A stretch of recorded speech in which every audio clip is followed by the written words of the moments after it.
De la enyam enlampopo. Hati never wom go. Enyam enlampopo.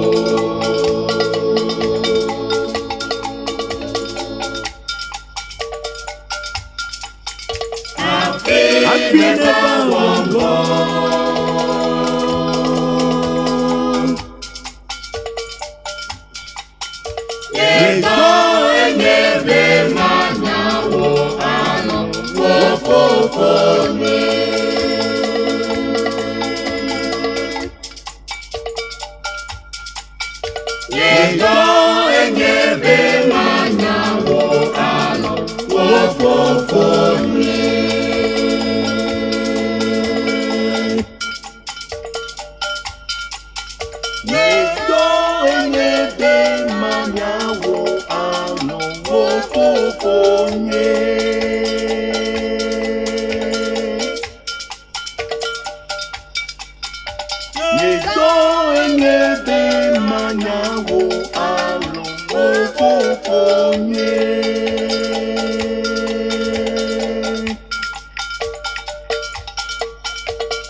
On a maintenant.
ameka kɔxɔ na me ɖe le ne míedzo le gbɔ ɖe fofo ameka gbe nya yi.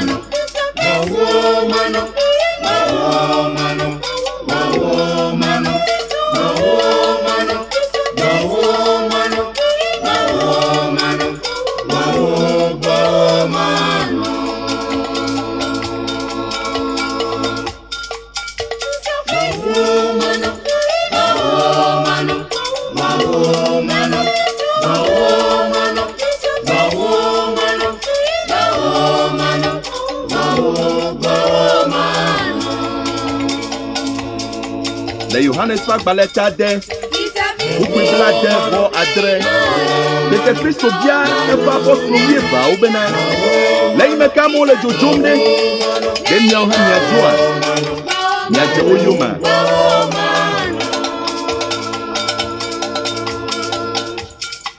Ɖeke Simon Petro ɖo ŋutsu gblɔ nɛ be aƒetɔ agbenya le asiwo me ame ka gbɔ agbenya la gale agbenya yi ke na wokpɔ agbemavɔa wo ɖeka gbɔ koe wo eya ta mi ma dzo le gbɔwò kpe mianɔ ɖaa. Fisia fisi ne yina la gbɔwò manɔ le xexea me. Fisia fisi ne yina la gbɔwò manɔ gbɔwò manɔ.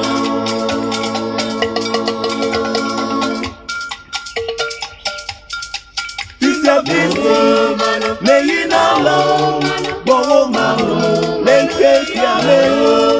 Fisia fisi ne yina la gbɔwò manɔ gbɔwò manɔ.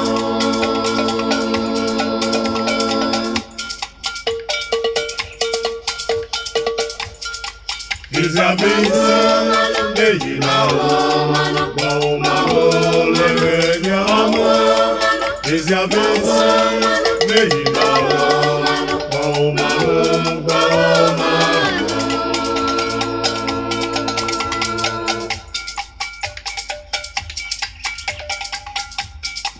Fisia fisi ne yina la gbɔwò manɔ le xexea me. Fisia fisi ne yina la gbɔwò manɔ gbɔwò manɔ.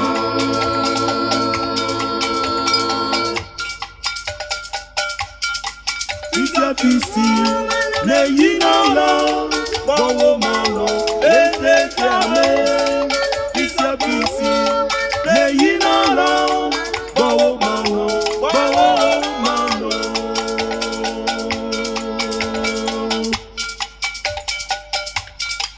Fisia fisi ne yina la gbɔwò manɔ le xexea me.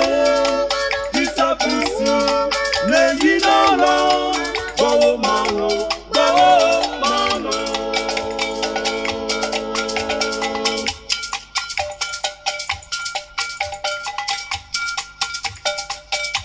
Gbɔwò manɔ gbɔwò manɔ gbɔwò manɔ gbɔwò manɔ gbɔwò manɔ gbɔwò manɔ gbɔwò manɔ gbɔwò manɔ.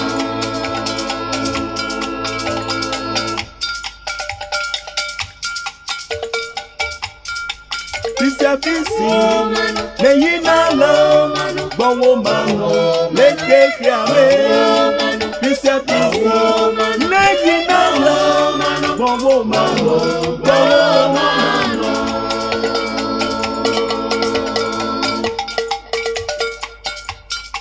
Fisia fisi ne yina la gbɔwò manɔ le xexea me. Fisia fisi ne yina la gbɔwò manɔ gbɔwò manɔ.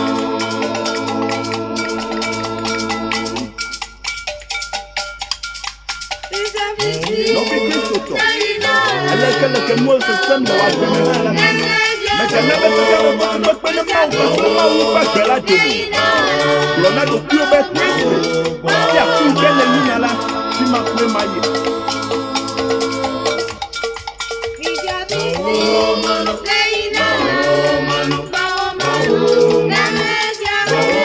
Ke Kristo nye xɔla na wo ta afɔtso anyi dzeme eye aɖiɖoɖo le dzi ama ƒe ŋkɔ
me. Amen.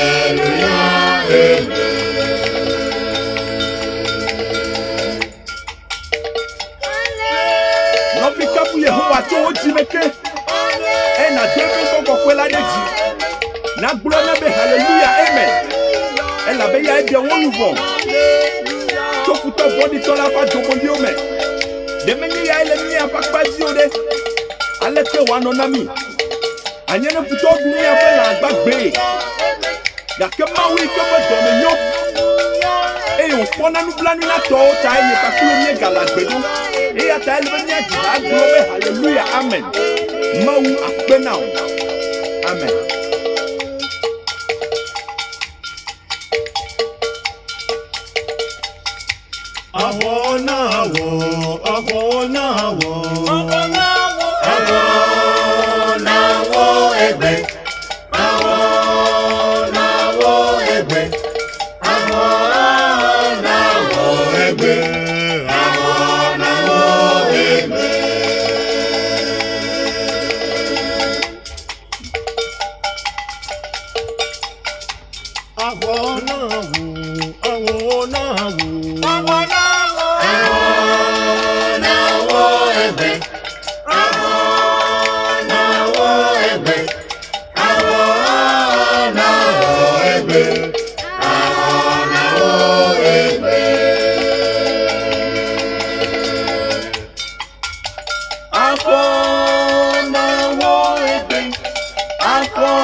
Novi abanyona mi kokokoro. Abanyona mi gbedeka. Anyona mi kokokoro. Yesu fonkome. Eya tane ya tane ya. Yebe titoni bona le cho. Yesu kwenyalani. Eya tame katiti madedio. Ya hojidudu. Godo godo.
Oselemia sibe abanyona mi gbadegbe. Abe Kristo towene. Jikosi towa. Oselemia sibe godo.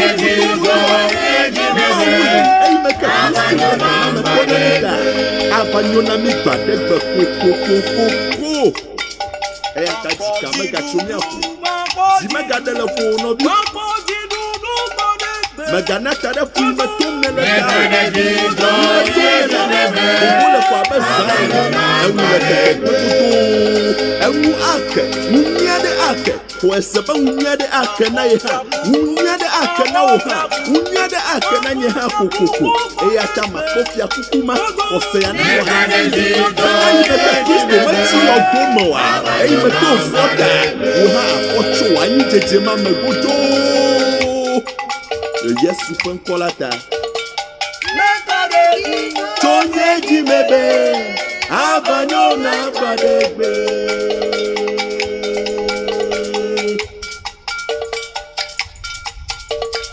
Meka de jito.